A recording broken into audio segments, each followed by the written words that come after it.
কোটা আন্দোলনের প্রশ্নে প্রধানমন্ত্রী, মুক্তিযোদ্ধাদের নাতিপুতিরা পাবে না, তাহলে কি রাজাকারের নাতিপুতিরা পাবে? চলমান কোটাবিরোধী আন্দোলন নিয়ে প্রধানমন্ত্রী শেখ হাসিনা বলেছেন, মুক্তিযুদ্ধ ও মুক্তিযোদ্ধাদের বিরুদ্ধে এত ক্ষোভ কেন? মুক্তিযোদ্ধাদের নাতিপুতিরাও পাবে না? তাহলে কি রাজাকারের নাতিপুতিরা পাবে? আমার প্রশ্ন দেশবাসীর কাছে। তাহলে কি রাজাকারের নাতিপুতিরা চাকরি পাবে, মুক্তিযোদ্ধারা পাবে না? অপরাধটা কি? নিজের জীবনবাজি রেখে, সংসার সব ফেলে দিয়ে মুক্তিযুদ্ধে অংশ নিয়েছে। দিনরাত খেয়ে না খেয়ে, কাদামাটি ভেঙে, রোদ বৃষ্টিঝড় মোকাবিলা করে যুদ্ধ করে এ দেশের বিজয় এনেছে। বিজয় এনে দিয়েছিল বলে সবাই উচ্চপদে আসীন। চীনের প্রধানমন্ত্রীর আমন্ত্রণে ৮ থেকে ১০ জুলাই দেশটিতে দ্বিপাক্ষিক উপলক্ষে রবিবার, ১৪ জুলাই, বিকালে নিজের সরকারি বাসভবন গণভবনে সংবাদ সম্মেলনে এক প্রশ্নের জবাবে এসব কথা বলেন শেখ হাসিনা। কোটাবিরোধী আন্দোলন নিয়ে প্রশ্ন প্রসঙ্গে প্রধানমন্ত্রী বলেন, একবার তারা এ ধরনের আন্দোলন, শুধু আন্দোলন না, যে সমস্ত ঘটনা ঘটাচ্ছিল। আওয়ামী লীগ অফিসে আক্রমণ, মানুষের উপর আঘাত করা। দেশের জ্ঞানীগুণী আছে, ঘরের ভেতর বসে মিথ্যা অপপ্রচার রেকর্ড করে ছেড়ে দিল, এ সমস্ত দেখে আমি খুব বিরক্ত হয়ে যাই। তখন এক পর্যায়ে আমি বললাম, ঠিক আছে, কোটা বাদই দিলাম। সেটার উদ্দেশ্য ছিল কোটা বাদ দিলে কি হয় তা দেখা। তিনি বলেন, এখন কি অবস্থা হয়েছে? বেশি দূর যাওয়া লাগবে না, সর্বশেষ বিসি এসে দেখেন ফরেন সার্ভিসে ২ জন মেয়ে নিয়োগ পেয়েছে, পুলিশে ৪ জন। নারী অধিকারের কথা বলি, সব ধরনের ব্যবস্থা করছি। বঙ্গবন্ধু নারীদের জন্য ১০ ও মুক্তিযোদ্ধাদের জন্য ৩০% কোটা রেখেছিলেন জানিয়ে প্রধানমন্ত্রী বলেন, আমরা বলেছিলাম যে কোটা পূর্ণ হবে না, যারা তালিকায় পরবর্তী থাকবে তাদের সেখানে নিয়োগ দেওয়া হবে। সেটাই আমরা শুরু করে দিয়েছিলাম। তারপরে যখন আন্দোলন শুরু হলো সব বন্ধ করলাম। বন্ধ করার পর ফলাফল কি দাঁড়াচ্ছে? আমাদের দেশের নারীরা সচিব, ডিসি, এসপি হবে, কোনোদিন ভাবেনি। এমনকি কোথায়ও পদায়ন ছিল না। আওয়ামী লীগ ক্ষমতায় আসার পর প্রথম সেনা, নৌ ও বিমান বাহিনীতে নারী নিয়োগ দিয়েছিলাম। প্রশাসনে প্রথম সচিব আমি করি। ডিসি, এসপি, ওসিসহ সমস্ত জায়গায় নারীদের অবস্থান নিশ্চিত করেছি। অর্থনৈতিকভাবে সামনে আনার জন্য কোটা ব্যবস্থা রাখা হয়েছে। তিনি বলেন, সেই সময় ২০১৮ যারা আন্দোলন করেছিল, সেখানে নারীও ছিল। যারা বলেছিল নারী কোটা চায় না, মেধা দিয়ে চাকরি করব, সে কি চাকরি পেয়েছে? সে কি বিসিএস পরীক্ষা দিয়েছে? বিসিএসের প্রিলিমিনারিতে পাশ করেছে? এই বড় কথাগুলো না বলতো, কোথাও না কোথাও চাকরি করত। দেশের সব এলাকা সমানভাবে উন্নত না। অনগ্রসর সম্প্রদায় আছে। সেসব মানুষের কি কোনো অধিকার থাকবে না? সেটা বিবেচনা করে প্রত্যেক জেলা থেকে মানুষ চাকরি পায়, সেই ব্যবস্থা। কোটা বন্ধ করার পরে হিসাবটা নেন তাহলে, কোন কোন জেলা? ২৩ জেলার একটা লোকও পুলিশে চাকরি পায়নি বা প্রশাসন বা কোথাও না। ৪২ বিসিএসে বিশেষ নিয়োগ দেওয়া হয়েছে। কোটা বাতিলে মুক্তিযোদ্ধারা ক্ষুব্ধ হয়ে মামলা করেছে উল্লেখ করে প্রধানমন্ত্রী বলেন, মামলার পরে কোর্ট যখন কোনো রায় দেয় সে বিষয়ে নির্বাহী বিভাগের কিছু করার নেই। সেখানে সমাধান করতে হবে। যারা আন্দোলন করছে তারা তো আইন মানবেন না, আদালত মানবেন না, সংবিধান কি তারা চিনবেন না? বা একটা কাজ করতে হলে কার্যনির্বাহীর কাজ কি, বিধিমালা বা ধারা থাকে। একটা সরকার কিভাবে চলে সে সম্পর্কে কোনো ধারণা এদের নাই, কোনো জ্ঞানই নাই। ভালো পড়ালেখা করে, ভালো নম্বর পাচ্ছে, কিন্তু ভবিষ্যতে এরা নেতৃত্ব দেবে, তাদের তো ধারণাগুলো দরকার, জানা উচিত। রাষ্ট্র পরিচালনায় কী ধরনের কাজ হয় সেটা কি তাদের জানা আছে? ধারণা তো দেখি না। তিনি আরও বলেন, যখন আদালতে চলে গেল, সেটার সমাধান সেখানেই হবে। আদালত তাদের সুযোগ দিয়েছে, তারা আদালতে যাক, বলুক। তা না, তারা রাজপথে সমাধান করবে।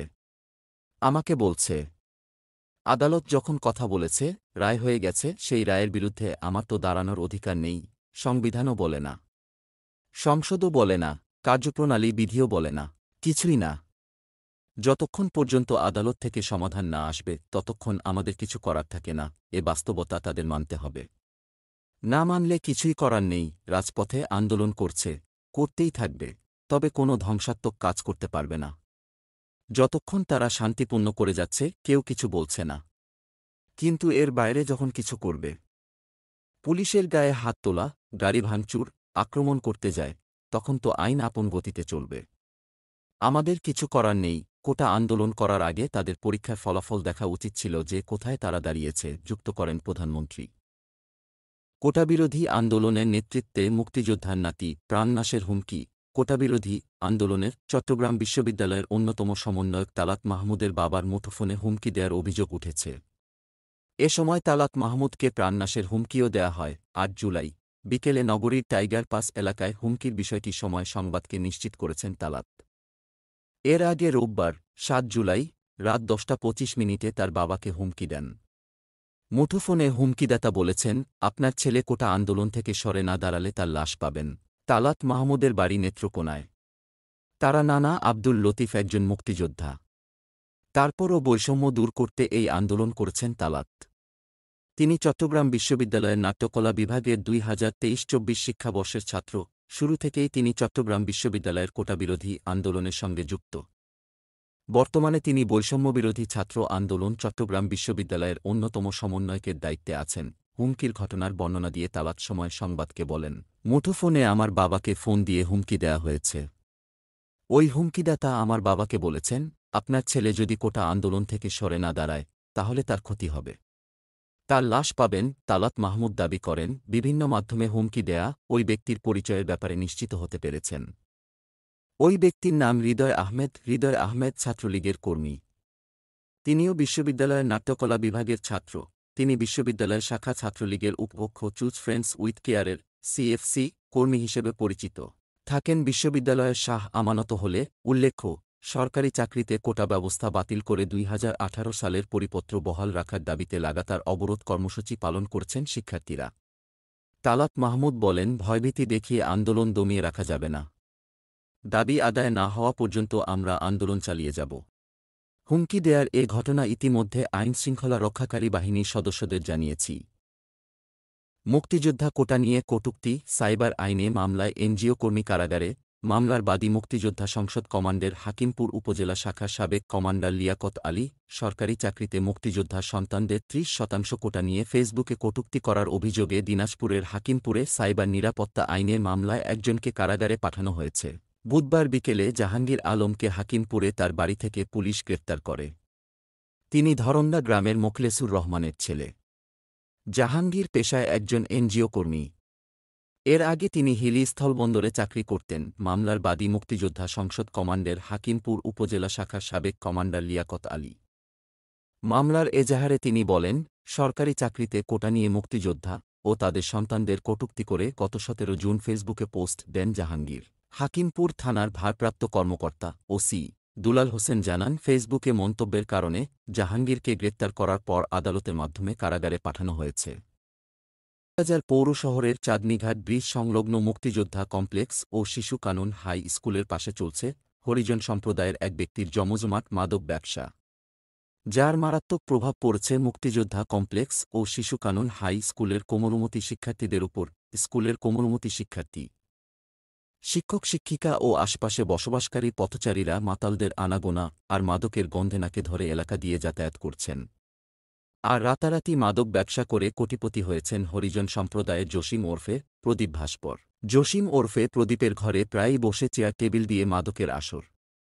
সূত্র বলছে, পিতা রামরূপ ভাস্কর ও মাতা লিলিয়া ভাস্করের ছেলে কুমিল্লায় জন্ম নেয়া জসিম ভাস্কর ২০০৯ সালে মামা মুন্নার মৌলভীবাজার বাসায় আসে।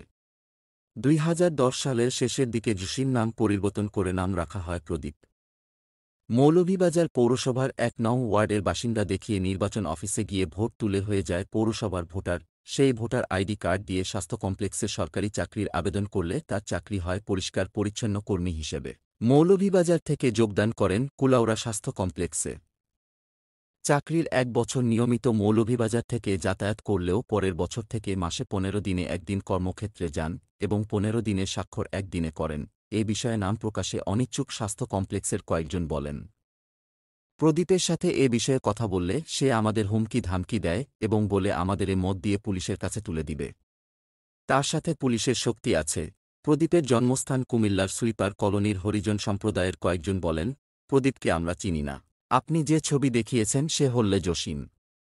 তার বাবার জসিমের বড় বোন পাইলিয়া ভাস্কর মৌলভীবাজার পুরাতন হাসপাতালের ভিতরে কোয়ার্টারে থাকেন অবৈধভাবে। কর্তৃপক্ষ কোনো ব্যবস্থা নিচ্ছে না এবং বোন পাইলিয়ার বাসায় নেশার বিভিন্ন জিনিস রাখে, যা প্রশাসনের নজরে আছে।